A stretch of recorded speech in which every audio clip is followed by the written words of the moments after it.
ng Naga City Police Office. Man pinagsubo kasi ng opisina na isuspender ang Sa penalidad. tao kang mag-issue sa war on drugs, palagis man subot ang higit na Ang tubig baha nung hinabot pa sa lampas na magiging siya na anas tinong tuming kalayo ang apektado kang kasunod. Newsway. Sa headlines kan mga barata, Police Colonel Gilbert Fariñas kang Naga City Police Office full-fledged City Director na. Presidential Task Force on Media Security as in PNP Bicol nagkondusir ng case conference matapos ang pambabadil sa broadcaster na si Noel Samar sa Albay. Estudyante kang Sorong Public Secondary High School sa Naga na kumpiskaranin pinaalang na dahonin marijuana. Naga College Foundation Men's Basketball padagos ang pagkamada ning kapangganahan sa United Collegiate Championship League Season 19. Uyang mga barata asal daw na ini. Ako po si Ja Maika Angeles. Police Colonel Gilbert Fariñas, full-fledged City Director na Naga City Police Office. Ang detalye sa report ni Cristina Valenzuela. Mayo 8 kang irilib sa pwesto si Police Colonel Erwin Rebellion bilang City Director kang Naga City Police Office. Asin iniribay si Police Colonel Gilbert Fariñas bilang OIC City Director kang PNP Naga. Makalihis ang 6 na bulan, full-pledged na bilang City Director kang Naga City Police Office si Police Colonel Fariñas matapos ining i-endorse ni Mayor Lenny Robredo. So, unang-una sa lahat, gusto ko po magpasalamat sa ating Mayor, buting Mayor, si Mayor Robredo, sa kanyang endorsement bilang pagpili sa akin bilang isang City Director. And finally, na-orderan na po ng ating Regional Director, si General Police Brigadier General Nestor Ubagay. Magpapasalamat din po sa ating mga Regional Director at na-confirm na rin po tayo finally after long months na waiting. Sigon kay Police Colonel Fariñas, sa iyang ipapadagos ang mga nakalatag na programa kang PNP Naga. Dagdag pa kang opisyal, dahil naman subuot siya madidipisilan na mag-reorganize kang sa iyang mga personal. Huli tadain na kinakaipuan mag-clearance pa sa regional headquarters kung igwang personal na malilipat. So sa ngayon po, i-continue po namin yung ano man yung ginagawa ng Naga City, lalong-lalo na sa public safety and security. I-continue po namin yung program natin sa anti-illegal drugs at saka ito po sa mga wanted person and especially lalong-lalo na po doon sa mga theft incident natin. So sa ngayon, malaya na po tayo mag-reorganize ng personnel natin kasi hindi na po tayo makiklearance pa sa regional headquarters na every time na meron tayong i-reassign. So makikita na po natin, we will put the right person to the right job. Anong OIC pa lang naman ako, lahat naman po ng plans natin kasi kahit OIC ka, nakasalalay pa rin naman yung responsibility bilang officer in charge, kahit full-fledged or officer in charge. Yung responsibility kasi nandun pa rin eh. So lahat po yon susustain natin yung mga programs and activities na ginagawa natin. Mientras tanto, huli sa pagkaka-full-pledge ni Police Colonel Gilbert Fariñas bilang City Director kang Naga City Police Office, asahan man na magkakaigwan ng reshuffle sa bilog na PNP Naga base sa magiging performance kang mga PNP personnel. Based on the performance and upon recommendation po ng command group at sa mga staff po natin dito. So definitely meron po yan. Para sa JNN TV 38 Naga, Cristina Valenzuela, Newsbreak. Matapos maging full-fledged City Director kang Naga City Police Office si Police Colonel Gilbert Fariñas, sa indaman napapakusugon ang relasyon kan PNP sa komunidad, partikularmente sa mga barangay. Tubod si Police Colonel Fariñas na dakol na mga krimen sa syudad kang Naga ang narasolbaran kan PNP sa paagi kang report kan publiko na ipinapaabot sa indang opisina. Sa mga kababayan po natin sa Naga, alam niyo po, very supportive po yung citizens po natin kasi marami pong nasolve na krimen dito sa Naga dahil po doon sa information po na binibigay nila at mga leads doon sa mga suspect. So, mag-poster po kami ng strong collaboration lalong-lalo na sa barangay, sa mga local chief executive natin sa barangay, sa constituent po natin. Lalo po natin paigtingin pa yung relationship po natin sa community. Sa iba pang barata, sarong senior high school student kan Camarines Sur National High School na kumpiskaran in subuot pinaalang na dahon ni marijuana. Ang detalye sa report ni Christine Reyes. Tulong transparent plastic sachet ni pinagtutubo ng pinaalang na dahon ni marijuana ang nakuha sa 16 anyos na estudyante kan Camarines Sur National High School kasuod mga hapon. Sa istorya ni CSNHS Principal Sulpicio Alvarez III, kaklase kan menor de edad ang nagpasiring sa guidance office para ipaaram ang pagkakaigo sa buot ng pinagtutubo ng marijuana sa bagkaini kung kaya tulos man ining pinaapod sa opisina. Dagdag pa ni Alvarez, ang menor de edad mismo nagbukas kasi yung bag kung sa'y nahiling na ang tulong transparent plastic sachet. Sabi ko nga ni sa mga pag-urulay-ulay na 2 weeks baga or 3 weeks ago nagputok idong may nagkadarakop na nag-vape na subot ang laog ay oil kang marijuana ano. So since then may instruction ako sa mga gwardiya na magmatsa giraray na mas kita mas maigot, pero iniyo ang nangyari ang sigon sa feedback or istorya sa kuya, may tipster kami.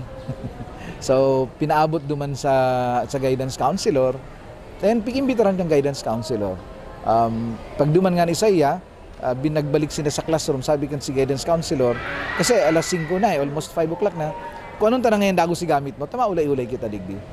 But sa buot, sabi nga ni kan si guidance counselor, pag luwas nila sa classroom, dahil man nga ako sa nagpapabuka kang si bag niya, binuka niya. And sa kanya sa nagsabi na, ano nga igo ko kaini? Ito nang itong nasa pack nga ni na marijuana. Subuot marijuana kasi dahil man aram kung totoo nagad unless na hali yan sa kunyan sa pulis na magsabi. May protocol na pinagigibo ang kamhay pag may mga araw kaining kaso na tulos din ng pinagibo kasabay kang pagpaaram kaini sa police station number 3 para sa maninigong aksyon. Inimbitaran niya duman, nag-urulay sinda, and para masiguro milang na kung talagang totoo, pag-araw kay Abakan, may protocol naman kami.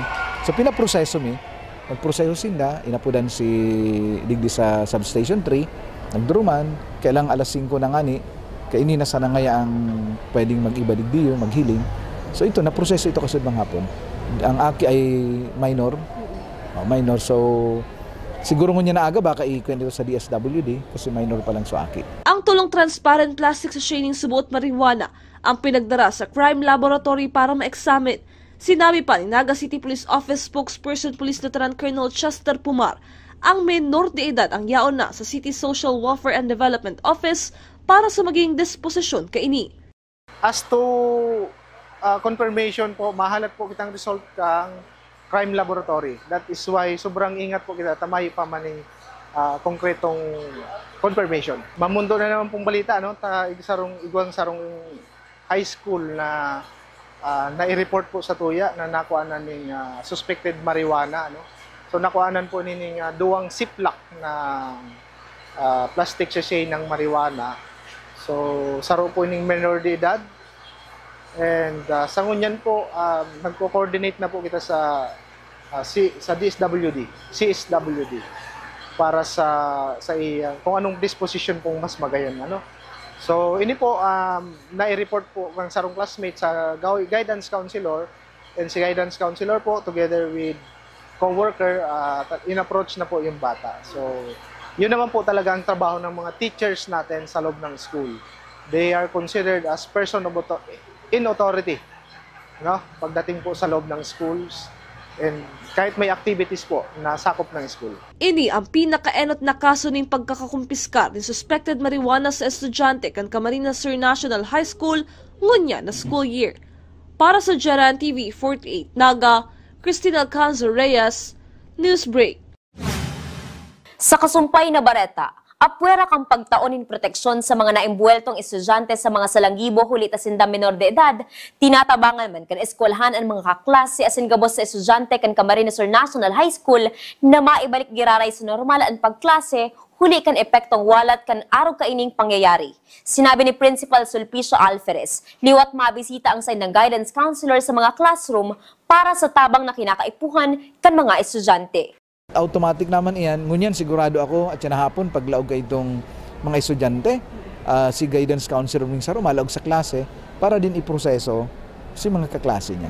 Kasi yun na yan ang ginigibot. Bigo protektaran ta si biktima, and si mga pag-iriba niya. Kasi, kumbaga, traumatic baga ini, di ba? Lalo na kung aram kan mga kaklase. So, dapat si mga kaklase man, matabangan man din, maproseso man din, na makabalik man girari si pagmati na da. Kumbaga, usual girari ang pagklase ninda. Sa iba pang bareta, Camarines Sur National High School namimiligrong magsuspende rin laog sa klase kung madakulaan magkakahilang na estudyante asin para tukdo. Nagbabalik si Christine Reyes.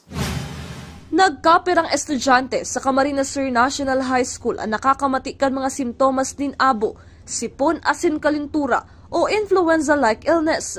Sinabi ni CSNHS Principal Sulpicio Alvarez III, daimuna ninda pinapalaog sa klase ang mga estudyante kung nakakamati isinda kan mga nasambitan ng sintomas para din na makaulakit asin marahay tulos.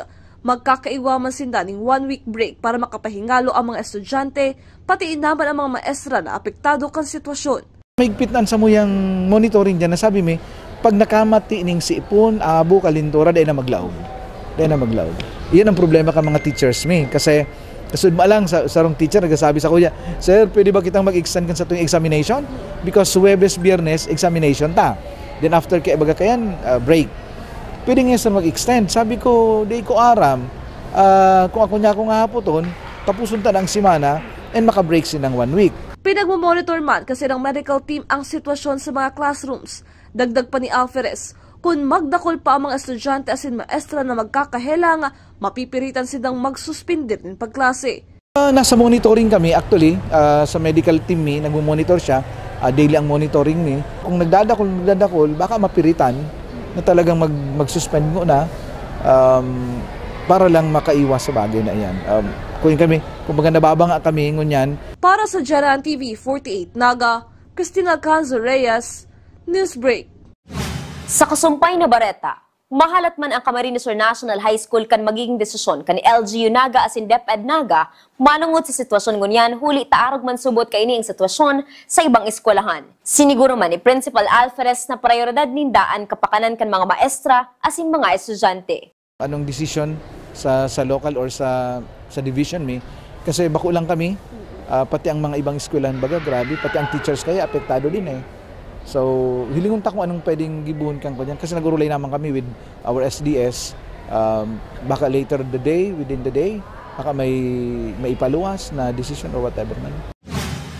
Padagos sa mga barata, plano kan sangguni ang panlunsod kang Naga na suportahan ang pagkakaigwa ng dakol na paid parking area sa syudad ning Naga. Ini para solusyonan ang pagparada ng mga sasakyan sa bakong otorisadong lugar. Sa paaging ini, pwede subot madisganara ang may sarili ng bihikulo na magdara ng sasakyan sa sentro kang Naga.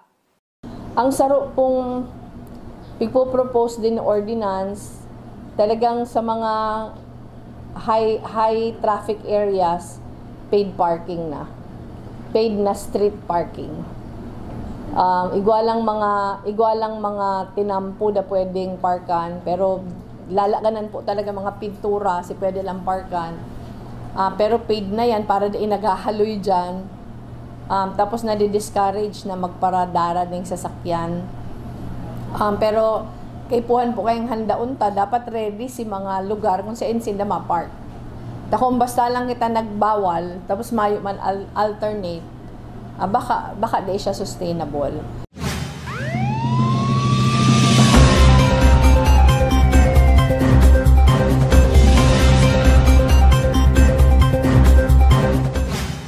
Sa police report, duwang sospek sa pagpapabakal subot ng illegal na droga sa syudad ng Naga, magkasuway na naaresto kan mga otoridad. Ang detalye sa report ni Cristina Valenzuela. 7 heat-sealed transparent plastic sachet na may laog ng pinagtutubodang shabu na may gabat na 3 gramo asin nagkakantidad ng 20,400 pesos ang nakumpiskar kang Naga City Police Station 2 sa 29 anyos na construction worker na si alias Noel.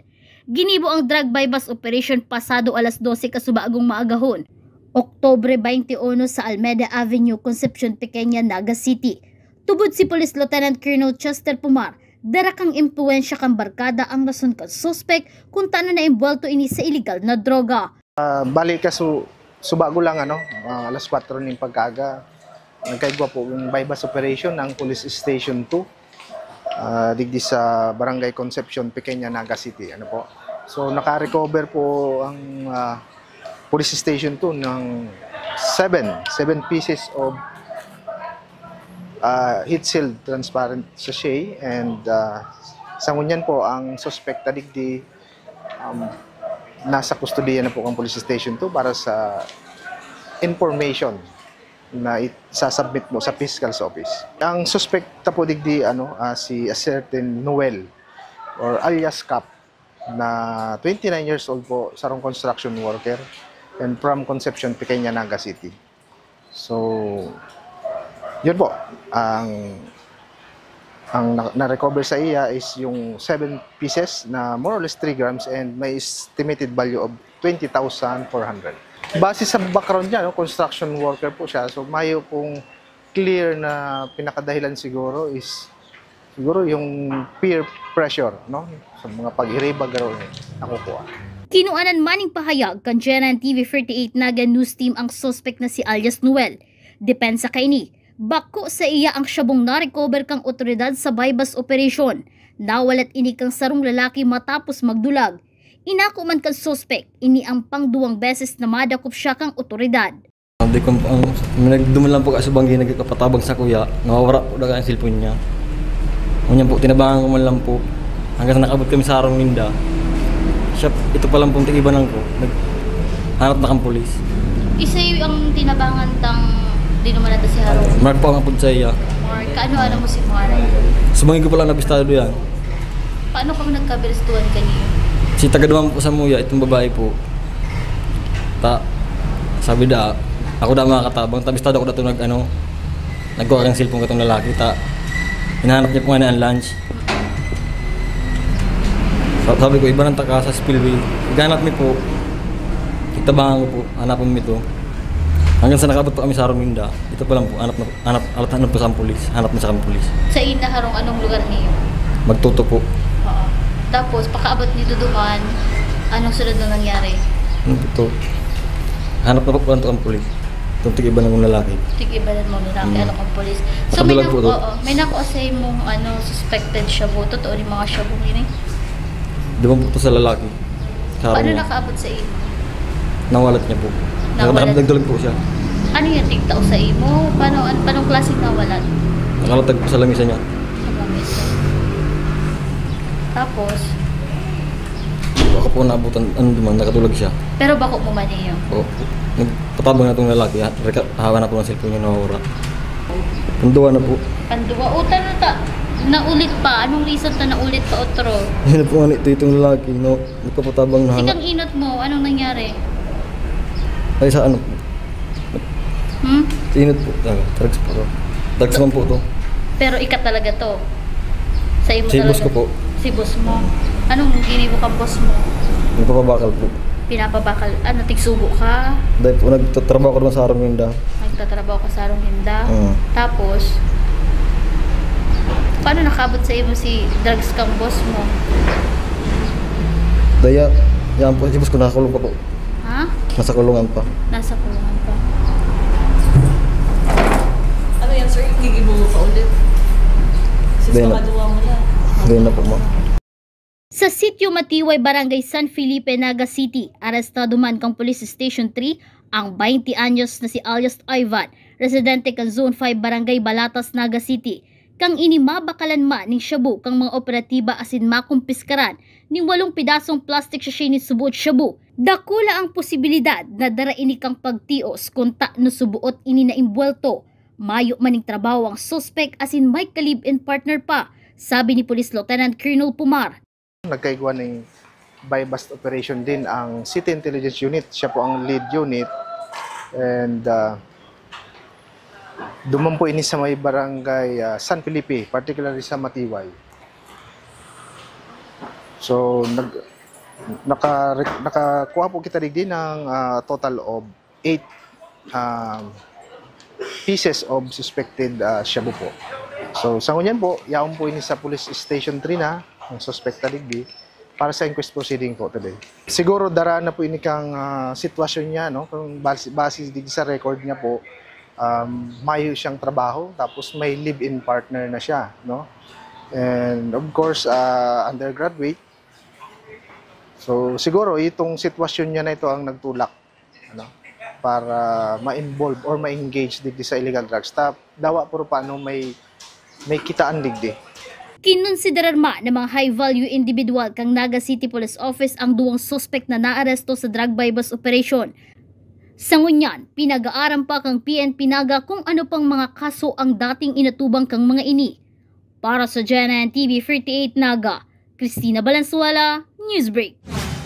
Sa iba pang police report, pasado 1:30 kasudma, October 20, kan madiskubre kan sarong truck driver ang 17 anyos na lalaki na mayo ng buhay sa Zone 6, Barangay San Felipe, Naga City, na tolos man ining inireport sa barangay as in Police Station 3. Kinumpirmar ni Police Lieutenant Colonel Chester Pomar, tagapagtaram kang Naga City Police Office, na ang nakuanggadan iyo si minor de edad na nagpurbar mang saksak sa dawang personahe kan Police Station 3. Dagdag pa kan opisyal, inako man kan pamilya kang menor de edad na ininagsapo nin depresyon. Huli digdi, may pagirundom ang Naga City Police Office sa gabos na magurang na bantayan ang saydang mga aki urog na kong menor de edad para malikayan na mautro pa ang araw kaining insidente. Accordingly sa family po, during that time talagang suffering from depression na or medyo may mental disorder na. Yun po ang description. So, parang di naman sila nabigla na nung nakita nilang ganun nga ang sitwasyon dahil talagang kinukonsider nilang may mental depression or disorder na po yung biktima po natin. Siguro sa mga parents po, tingnan maigi, bantayan maigi ang ating mga anak, lalo kung minor de edad, para masubaybayan natin kung nasa tama pa ba itong kondisyon, pag-iisip, katawan. So para maiwasan po yung mga katulad nitong pangyayari. Sa iba pang bareta, nakipaghilingan as nakapag-ulay sinda Attorney Eric Peralta as Attorney Francis Magrobang kan Presidential Task Force on Media Security ki PNP Bicol Police Brigadier General Nestor Babagay Jr. para sa case conference kasumpay kan pambabadil sa broadcaster na si Noel Belen Samar. Ang case conference may obhetong i-review ang development kan nasabing kaso asin sukulan ang pinagigibong investigasyon asin pakasugon ang tarabangan kan mga ahensya para makuha kan biktima ang hustisya. Sa iba pang bareta, nagpo na kasuudma ang voters registration kan Commission on Election digdi sa syudad ning Naga. Susug ki Attorney Michael Julia, City Election Officer kan Comelec Naga, parte ini kan sa inang paghahanda sa barangay asin sangguniang kabataan election sa November 2 sa masunod na taon. Kasuudma igong 61 nakapagrehistro, nagpa-reactivate, correction of entries asin nag-transfer nin rehistro. Pong activity ng voter registration in relation po ni sa maabot na barangay election which is scheduled na po November 2, 2026. Sa iba pang bareta, Naga-College Foundation Men's Basketball Team padagos ang kapangganahan sa United Collegiate Championship League Season 19. Ang detalye sa report ni Campus Correspondent Season 19 Elimination Round ka United Collegiate Championship League o UCCL, liwat na nagkurit ng kapangganahan ang NCF Men's Basketball. Sa Game 4 kan October 18, tinambak kanida kulang puntos kan NCF Tigers ang Batangas State University. Sa score na 52-73, naging magyon ang kawat na ipinahiling kan team kung saan naging best player si Ron Mark Borromeo na nakapagkurit ng 19 points, 8 rebounds and 2 steals. Kan October 19 sa Game 1, git-gitan ang naging match kan NCF Tigers kontra sa Guangmeng College. Inainit kan duwang timang arena matapos magdukot ang scores kan duwang kupunan abot sa 4th quarters kan kawat. Alaga na itinugot kan Tigers na maagaw kan kalaban na team ang kapangganahan matapos itaw kaini ang huring puntos na nagdikta sa indang kapangganahan. 62-63 ang scores sa pagkatapos kan kawat. Best player si Jimo Momoni na nakapag-record ng 15 points, 13 rebounds and 2 blocks. Thank you, Goody. First of all, I would like to give glory to God for making us victorious during the game. I would like to say that my experience during the game, experience is the greatest teacher. Last, I guess 2 months ago, June or July, we played Pinoy Liga best dance of, yeah, I guess best dance. We played Pinoy Liga in Manila, and this was it was a very close matchup because we were playing against San Pablo. So I would say the experience we had when we play against San Pablo, we brought it to the game when we were playing against Guangmeng College, and I would say that was what helped us win the game because we played as a team, and our mindset was that we want to win, we want to make we want to make everyone proud, and also we want to make Sergio proud. Through my mind, I was like, I was just creating a picture, like imagining what happened during the Pinoy Liga last 30 seconds against San Pablo. So I just pictured everything, and I was like, for us to win the game, we just have to remain calm and play together as a team. And I guess I spoke with my teammate, and that was what we did. Everyone played together as a team, and there was no reason to be shaking while playing. Yeah. To the NCF community and everyone who is supporting us and watching us from home, I would like to say a very big thank you to you. I'm giving a shout out to everyone, and I would like I'm pleading with you to continue to support us in our upcoming games, both in Bukal, UCCL, and in the upcoming OBL game. Thank you. Okay, this Thursday we have a very special exhibition game against Kamsur Express. So it's 7 PM on Thursday at Gokimta, Iriga City. Then after that, babiyahe kami ng Friday early morning to play again sa Batangas sa UCCL. We'll be playing against SPCBA and SPIA.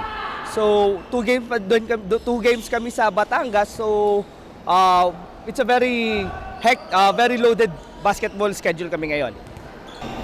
We're now 4-0, so 3 more games para makapasok na kami for semis. Kasi if you reach top 1, you will be on automatic semis. So we're fighting for that spot para dire-diretso na kami para may pahinga, then it will be an advantage ng team. I would like to invite everyone, especially yung NCF Tigers community, basketball community, parents, friends, loved ones ng mga players and supporting the NCF basketball to watch and support the NCF Tigers sa liga nila this UCCL and Bukal Season 7. Ang winning strikes na ini kan NCF Men's Basketball para tikan sa indang journey para makalaog sa quarterfinals kan prestiyosong UCCL League. Liwat indang pupurbarang ikurit ang sa indang pangaran sa kawat na basketball. Para sa GNN TV48 Naga, Jobert Azur, Newsbreak. Yan ang mga bidang baratang nakalap kan mas pinakusog na puwersa kan GNN TV48 Naga News and Bicol Affairs. Day malingon na i-follow ang suming official Facebook page, GNN TV48 Naga. Padagos kaming mahatod ng mga baratang garantisado ng ingenot as sinapapanahon. I-hit ang subscribe button sa suming official YouTube channel, GNN TV48 Naga, para updated kita sa mga barata asin istoryang bida ang Bicolano. Ako po si Ja Mike Angeles, asin ini ang GNN TV48 Naga Newsbreak. Pinagsubo kasi ng opisina na isuspender ang Sa tao kang mag-issue sa war on drugs, palagis man subot ang hindi na ang tubig baha noong dinabot pa sa lampang pinamalitan. siya na anas tinong tuming kalayo ang apektado kang kasunod. Newsbreak. The future is a race. At Naga College Foundation, we don't just keep up, we set the pace and we change the game. College of Business and Management, where ideas grow into enterprises. College of Teacher Education, shaping minds that shape the nation. College of Health Sciences, where compassion meets innovation. College of Engineering, designing solutions that redefine tomorrow. College of Arts and Sciences, fueling creativity, culture, and connection. College of Accountancy and Finance, empowering the economy through mastering numbers and market. College of Criminal Justice Education, protecting communities with excellence and integrity. College of Computer Studies, coding the language of the future. And with NCF micro-credential programs, you don't just wait for the future, you leap into it. Gain and demand skills fast, short, powerful, and flexible. Designed to fit your life and fuel your career. 8 colleges, endless possibilities, and micro-credentials to keep you ahead of the game. Tanga ta diri ko nababay na GNN TV48 Naga. Kalma. Lumipat lang ang GNN TV48 Naga sa channel 48.1. What? Direk, ang simple lang ng solusyon dyan. Kunin ang remote, pumunta sa menu Setup o Settings, at hanapin at pindutin ang Scan at hintayin. Then, boom! Balik na si GNN sa Channel 48 mo. Para sa mga balitang nanguna at napapanahon, at sa mga programang swak sa panlasa mo. Tutok lang sa GNN TV48 Naga, Bida ang Bicolano. Be a tiger today, NCF's the quest. Let's At the Naga College Foundation Basic Education Department, we provide an environment where innovation is nurtured and resources promotes collaboration and discovery. Our hands-on learning in cutting-edge science and technology laboratories, bridging theory with practical application. We maintain a supportive institutional framework, ensuring a safe, clean, and academically focused atmosphere for every student. Beyond academics, our comprehensive facilities, including sports, develop leadership, teamwork, and discipline. NCF is proud to be a LASSO-accredited institution, a recognized mark of excellence and high-quality education. This is Naga College Foundation Basic Education Department, changing the game. At NCF, we're all about that holistic grind. Hands-on training, real-world experience, and affordable education that gets you industry-ready. Shoot to edit, dito from concept to screenwriting. From shooting to editing to actual broadcasting, NCF was the first and the only school that has its own operational television and radio stations. No boring stuff, just real skills for the real world. Jika na ba?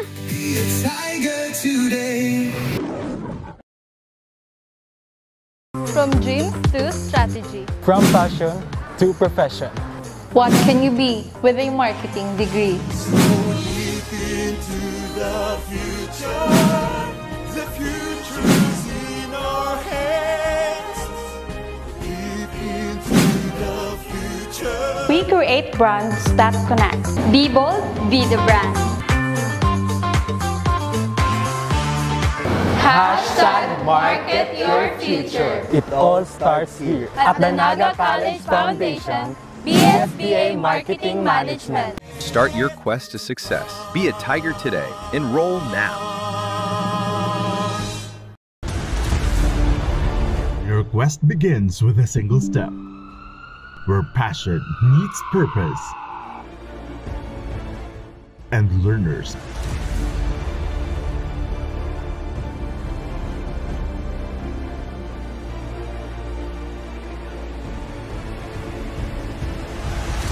become leaders.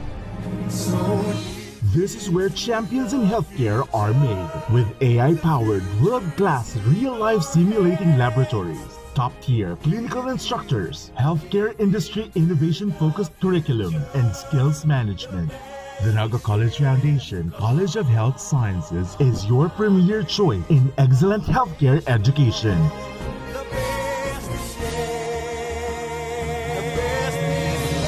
Change the game. Be a champion.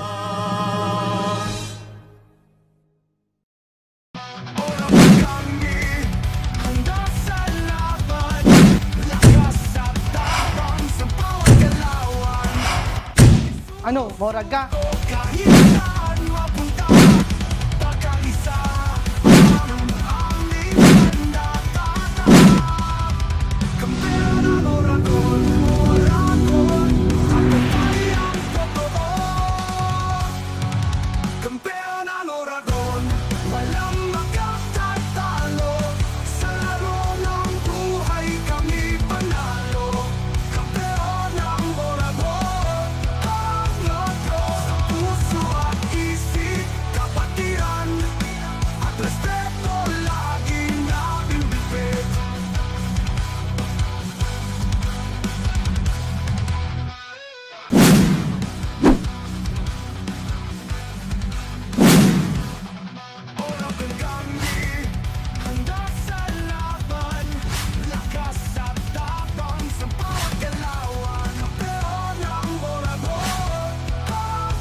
Ano, Moraga? Catch Uragon Basketball League on Uragon Sports TV. Liga ng mga Kampiyon! Every great success story starts with the right foundation. And at Naga College Foundation, we've been building those stories for years. Here, we don't just teach, we empower. We don't just educate, we inspire. This is where your winning journey begins. Whether you're a dreamer, a doer, or a visionary, NCF is the place that prepares you to achieve greatness. It's not just about the future, it's about today, taking the steps that make you a winner in every sense, with an affordable tuition, quality education, and excellence in 22 sports programs, which NCF only has in a whole Bicol region. At NCF, we've built a system that's designed for one thing, your success. The strength of NCF is in its system, a system built for real-world readiness. From modern facilities to internship that bring learning to life, we ensure you gain the skills that matter. It's a system that's designed with your future in mind. Join us as we take you through the world-class facilities and departments that have shaped some of the most successful graduates, from leaders in business to innovators and technology to change makers in health and society. The College of Arts and Sciences is where curiosity meets creativity. With state-of-the-art laboratories and innovative curriculum, the students in CAS are not only gaining knowledge, they're creating breakthroughs. At the College of Criminal Justice Education, we turn passion into profession. Our students are immersed in practical training and a real-world application, becoming expert in law enforcement, criminology, and legal studies. The College of Business Management is a breeding ground for future CEOs, entrepreneurs, and business leaders. With cutting-edge facilities and industry partnerships, CBM students are prepared to lead with innovation and vision. At the College of Accountancy and Finance, we are molding future financial leaders with access to modern accounting software, hands-on practice and financial management, and a focus on real-world financial strategies. CAF prepares you to tackle the complexities of global markets. The College of Health Sciences is where tomorrow's healthcare leader takes shape. Whether it's nursing, medical technology, or biology, our students are immersed in the latest technology and real-world medical practices. At the College of Engineering, we don't just teach you how to solve problems, we teach you how to create solutions. Our students are equipped with the tools and the knowledge to tackle the challenges of tomorrow, from infrastructure to technology and everything in between. The College of Computer Studies is where technology comes to life. Here, students dive deep into software development, IT, and computer professionals to become digital leaders who shape the tech industry. The College of Teacher Education is where future educators learn to inspire, lead, and make a difference. With hands-on teaching opportunities and access to modern teaching tools, seated students are equipped to become teachers who shape minds and mold future generations. Ready to join the ranks of NCF's successful alumni? Your journey begins here. And we will always be called as tigers with fierce fangs and claws to conquer the burning success. We are the home of the champions. As we create honorable titles and names for our institution, we leap into the future as we engage ourselves into modernity and innovation. Rise with the strength of tigers. Choose NCF.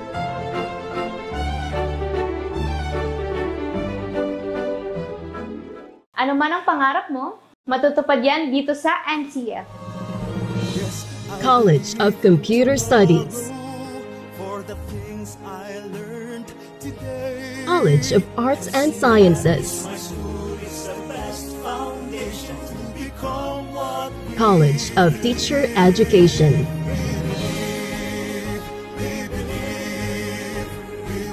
College of Accountancy and Finance, College of Business and Management, College of Engineering,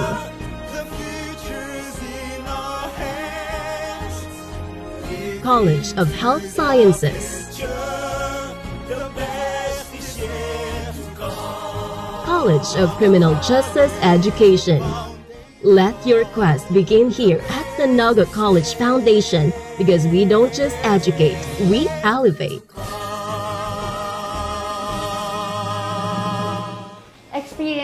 NCF high-quality education and be part of the community of champions. Be a Tiger now. Leap into the future. At the heart of every dreamer lies the future of limitless possibilities. At Naga College Foundation, we understand the journey. With proper guidance, inclusive community, and state-of-the-art facilities, your dreams can become a... We are a training ground for future innovators, where quality education continues to thrive and service meets excellence. We develop students for more than a career. We equip them with the right skills and attitude to leap into a future of limitless possibilities. Your future is waiting. All you have to do is to begin. Meet your future self and choose NCF.